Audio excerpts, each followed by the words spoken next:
I find, because sometimes for me, we can't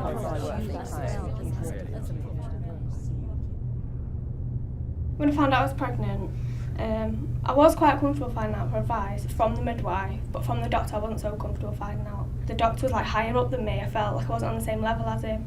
But with the midwife, I felt really comfortable asking for advice. Some women, that's the time they get depressed. Not that after 6 weeks you go to the GP to go and see your GP and then they ask you, are you depressed? Basically you just tell them no, because that's private, you don't want somebody to know. I got a little bit of help off the midwives, health visitors, but not that much. Not as much as I thought you would be, not a first-time parent. I felt that dads don't ever have support, you know what I mean? It's always the mums, like every time you see antenatal depression clinics, you see people for breastfeeding for women, you see, you know what I mean, all different things like little day trips out for mums and daughters and all this, and mums and kids. I would like people to approach you as well, instead of us approaching them. I mean, how many parents there must be out there who don't know about what to look out for?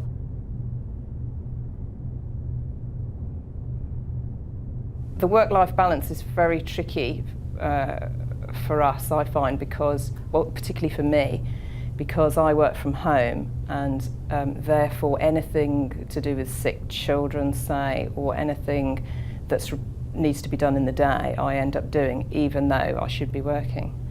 But we made a decision to do that because we thought it would be better for the kids to have someone there if they needed. We talk about that almost every day, me and my husband, and before long I will have to go back into work part-time, and my husband will be in full-time, and the only time I would go into part-time work is when my youngest is in full-time education. Sometimes I find it hard when I get home. It's such a rush. I've got to do this, that and the other. I've got to do the dinner, I've got to bath them all, and I try and squeeze in as much as I can into a little time, but I do manage to sometimes to do it. But I've got Jill, she's a volunteer from Home Start. She'll come over and she'll help me out. It's quite hard, obviously, because I'm on benefits at the minute, and the government don't make it easy to get back into work, because by the time that you get more money doing, like, being a mum or what have you, then back into work and that. That's the way everybody just think, oh, if you get a job, that's sort everything out. And then you have children growing up and they're a certain age, and if you're not around to steer them into right direction, they might go astray.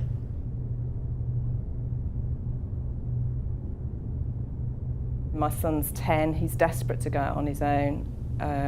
We have got a park that he could get to without crossing a road, so that would be perfect, but there's a car park right next to the playground, and when they kick their ball out, you watch them, doesn't matter how many times you say watch, they go running onto the car park.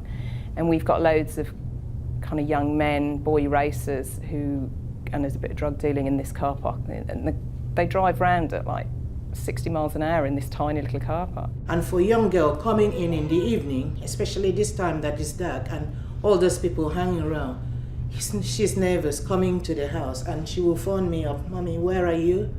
I'm coming back. Could you come and get me? Because there's a lot of people outside." We used to get gangs hanging around on the corners of, there's a park on our street, which, you know, there was drug dealing going on there. So now we've put on cameras in our street. We've had cameras put up, and we can see down each street. So they know that the cameras are there, so they don't hang around. When you were all younger and our parents were older, like, they could all go out and do what they wanted without no limits, and their parents weren't worried, were they? You know what I mean? And like, I just believe that like, we can't lose that as a country, really, you know what I mean? You can't just think, oh, you've got to wrap your kids up in cotton wool and never let them out, and never let them go to the cinemas with their friends just because of all these stupid people about. It's just really sad, because like, we was all allowed to do it, but now we're kind of, we all get a trampoline, play on the garden. The real one I have is, why can't I have this? You know, which is the financial aspect. So-and-so has this and I don't have it. Why can't I have it? The hardest thing is not being able to afford things for them. Sometimes you have to go without, so that, you know, try and make them happy. They're seeing their peers outside, how they dress up and things like that. Even though you're trying to advise them that everybody's different. It's hard to explain, like, well, why do kids have to always have the same, but it's just one of them things, isn't it? Like, if someone gets a new car, you want one, don't they? So kids are bound to do what we do, because they imitate what they see the mums and the dads and the aunties and the uncles. So if you're asking for a kid not to do it, we got to not do it ourselves. I would not give Cody sort of fast food.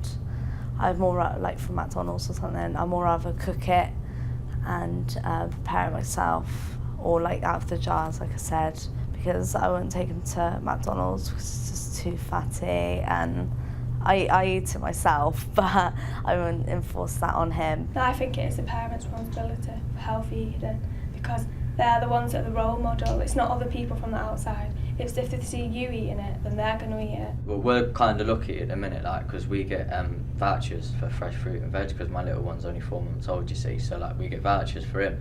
But like when it comes to, I don't know, even a packet of strawberries, they're like £2.50 in Sainsbury's, you know what I mean?